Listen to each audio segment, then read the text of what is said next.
The deal fall apart during the inspection negotiation. That's 1 in every 7. Hire for new agents who do not know how to manage them. The crazy part, most of these failed deals could have been saved with 1 or 2 tactics, but the agent didn't know the move. Here are the moves.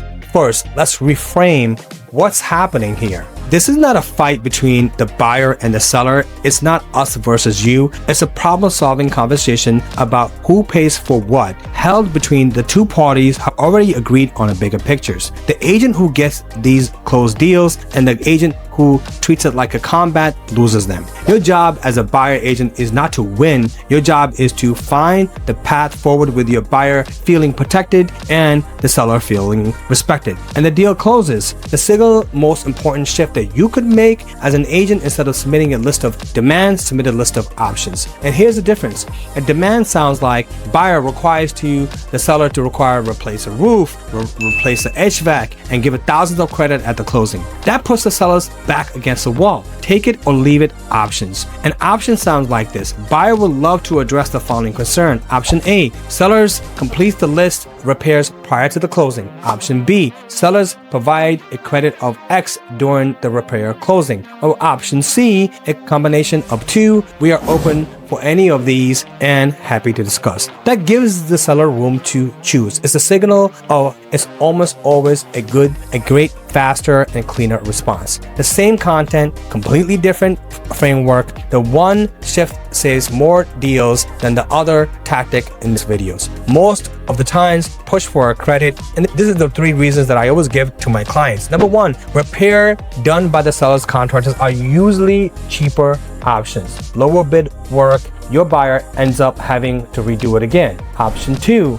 repairs done in the last week before the closing rarely comes with a real warranty. If something breaks 2 months later, your buyer has no recourse. 3, credit are cleaner. Buyer gives the cash, picks their own contractor, and gets that work done in their own time and the right way. That exceptions, anything that affects the insurance, ability, or the financing has to be fixed before the closing, not the credit. Now, issues that insurance carrier flagged. Major electric issues. Anything safety related that lender will require. For everything else, credit is a play. 3 phases that consistently work in repair negotiation. Phase 1, we're working for the inspector recommendations, not from the wish list. The single thing that we are being reasonable about. You're not asking for cosmetic stuff, you're asking for what a professional has flagged. Number 2, our priority is in the item that has affect safety issues, insurability, or major systems. That narrows the conversation to bucket for 3, in which we talked in episode number 2. The seller can usually agree to address those without feeling attacked. Phase 3, we're flexible on how we can get there. This is the magic phrase. It tells the seller that you're not married to the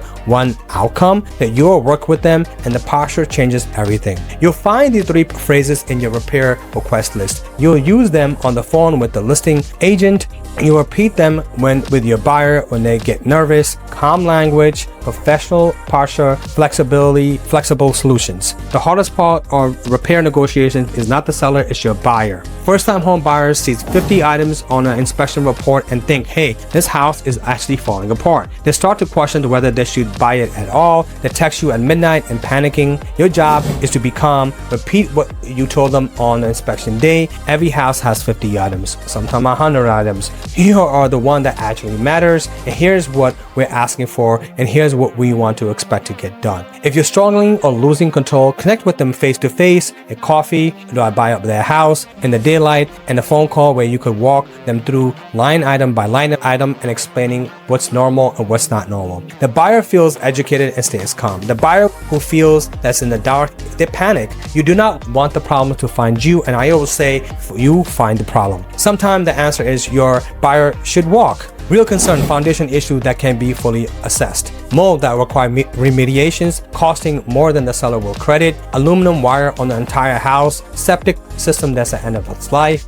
If the seller refuses to address something that's major, and the buyer couldn't absorb the cost, you walk the due diligence period when the earnest money is returned. That's not a failure, that's protecting your client. The deal that doesn't close because you're protecting the buyer is a deal that builds your reputation. The buyer comes back, they refer you, they become your client for life. The repair negotiation is not a combat. It's a problem-solving negotiation. Often offer options instead of demands. Push for credit when you can. Use language that signals flexibilities. Manage your personal emotions. Walk when you have to. 5 moves, every inspections, every time. This is the difference between an agent who closes deal and an agent who actually loses deal. Hit the subscribe button and notification bell. You don't want to miss episode number 4, the final walkthrough checklist every agent must follow. The walkthrough is where your buyer has the last chance to see any problems before they close. Most agents don't know what to look for. Subscribe now and get ready to